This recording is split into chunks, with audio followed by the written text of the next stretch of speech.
The government of Guyana has gotten approval from its counterpart in China to utilize the money saved on the east coast of the Marara Road widening and improvement contract to execute additional roadworks around the project.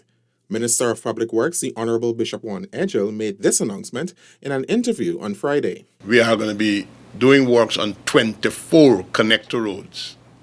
A connector road is the road that comes either north or south to the main access road. Approximately $1 billion is budgeted for the program in the 2021 budget.